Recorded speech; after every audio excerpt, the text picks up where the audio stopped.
মানে বলছে তুই কোথায় যাইছিস? তা বলছি আমি তো হসপিটালে যাবো নাকি? বলছে হসপিটালে তো আমি যাই থাম, আমাকে এখানটায় চাবি দিয়েছে। এখানে চাবি ধরার পর ওরা 5 জন হয়ে গেছে। এক গর্ভধারিণী মায়ের বাচ্চা প্রসব করিয়ে বাচ্চা নিয়ে গেছে জিন।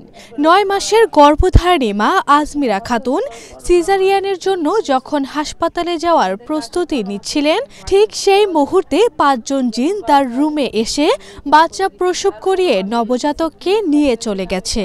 যাওয়ার সময় বাচ্চার সাথে সাথে রাজশাহী মেডিকেলের রিপোর্টগুলিও নিয়ে যায় জিনেরা।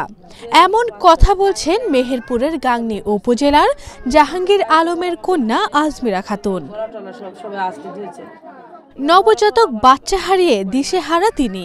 ঘরের মধ্যে 2টি সাপ মারা তার জীবনের কাল হয়ে দাঁড়িয়েছে বলে ধারণা তার। 9 মাস আগে গর্ভবতী হওয়ার পর পেটের মধ্যে 4 মাসের বাচ্চা থাকা অবস্থায় ভাইকে সাথে নিয়ে 2টি সাপ পিটিয়ে মারেন আজমিরা।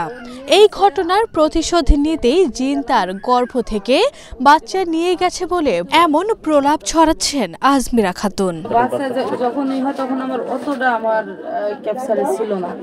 ও নিয়ে গেছে, আমাকে কইছে যে আমি নিয়ে গেলাম আর ওকে দিব না, আর তোর ক্ষতিও আর কোনোদিন আমি ওটা করবো না। 5টা রিপোর্ট ছিল, 5টা রিপোর্ট আমি ব্যাগের মধ্যেও রাখছিলাম। সেই গেল ওরা সব ভর্ষ করতেছে। ওরা মানে আমার যে সত্যতার একটাই ওই গেল, ওরা কিছুই রাখেনি।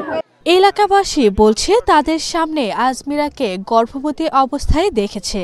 এছাড়াও বিভিন্ন ক্লিনিকে চিকিৎসাও নিয়েছেন তিনি। এর মধ্যেই এমন ঘটনা। কালকে তো সিজার করতে যাবে, ওই দিন রাতে সব গুছায় ছিল। কালকে যে দুর্ঘটনাটা ঘটার পর ওই সব রিপোর্টের কাগজটা কিছুই পাইনি। ঘর ঠেলে দেখছে সে চিন্তা ঢুকতে পারেনি। ওই সাইড দিকে ওরা মেয়ে মা ঘরে ঢুকে বলছে কি যে মেয়ে অজ্ঞান হয়ে পড়ে আছে। তৎক্ষণ অবস্থায় গিয়ে দেখছে যে আর গায়ে সবে এরকম হাসানের মতো দাগ লাগছে।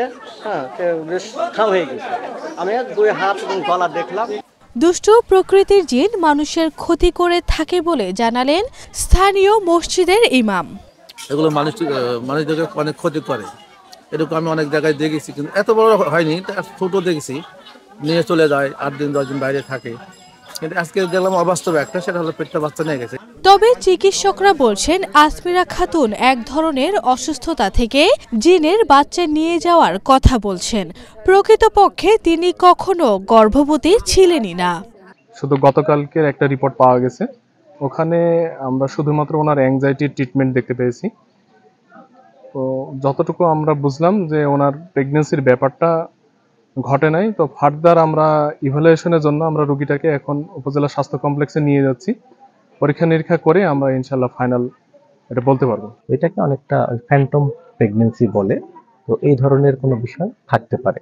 আর যেহেতু যে বাচ্চা ভূমিষ্ঠ হয়ে সেই বাচ্চাটাকে কেউ নিয়ে গেছে দাবি করা হচ্ছে, ওই বাচ্চাটিকে আসলে দেখেছে এমন কাউকে আমরা এখানে কিন্তু পাইনি।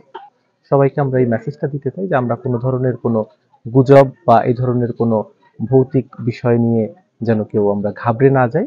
আসলে আমাদের বিজ্ঞানে এই ধরনের ভৌতিক কোনো বিষয়ের কোনো প্রমাণ কিন্তু আমরা পাইনি। এই ঘটনায় চাঞ্চল্য তৈরি হয়েছে এলাকা জুড়ে। আরভি ইসলাম হিমু, এশিয়ান টেলিভিশন।